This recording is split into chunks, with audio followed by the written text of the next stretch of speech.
But I believe that if we look at the sectorial dynamics, we look at agriculture, industry, service, one of the areas we need to focus on will be agriculture and linking that to agribusiness and agro-processing.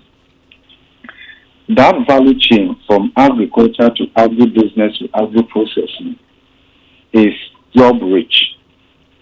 So whilst we be delivering food security at reasonably cheap price, you also be creating employment, and you also be adding value to your primary products.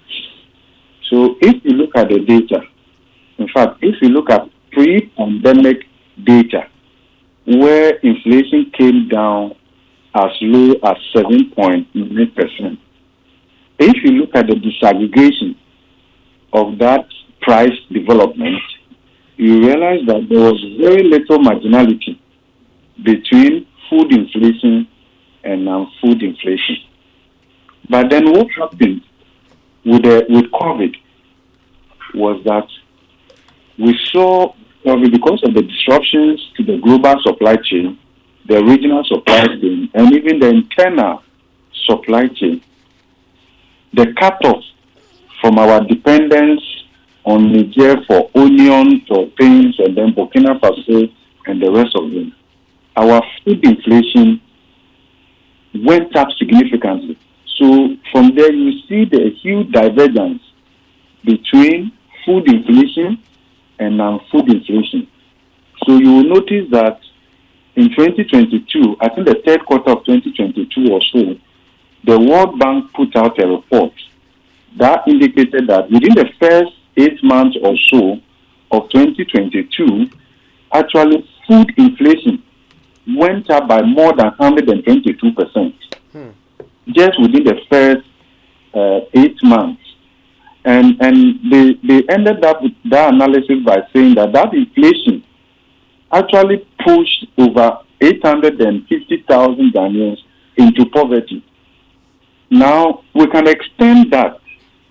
If you extend that, and the data is supportive, if you link that to poverty dynamics, poverty development, you can conclude that the crisis we saw with COVID and Russia-Ukraine, of course, which only magnified the existing vulnerabilities.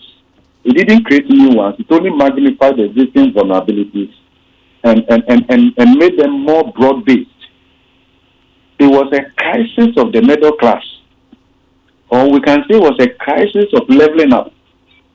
So it was a crisis that even affected the lower middle income class and then the upper middle income class much more than even those who had taken a turn into deep poverty.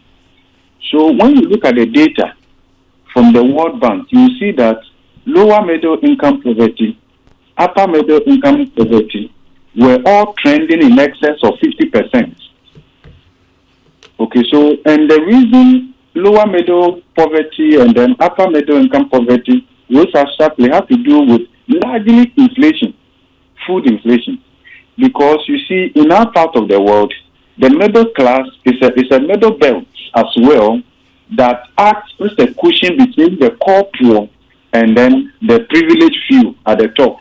Sometimes they are less than 1% of the population. I mean, they are the ones who have money. The rest of us just talk about it. Okay, so, and that is what typifies the inequality, which is structural now, right? Structural.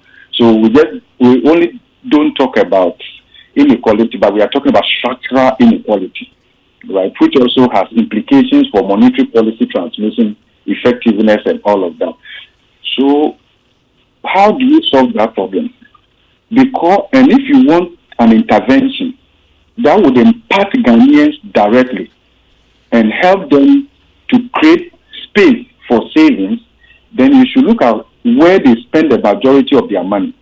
The average Ghanaian spends between 42 and 44% of their disposable income in food. So if you're able to bring food price inflation down significantly, you actually be creating a direct relief for Ghanaians.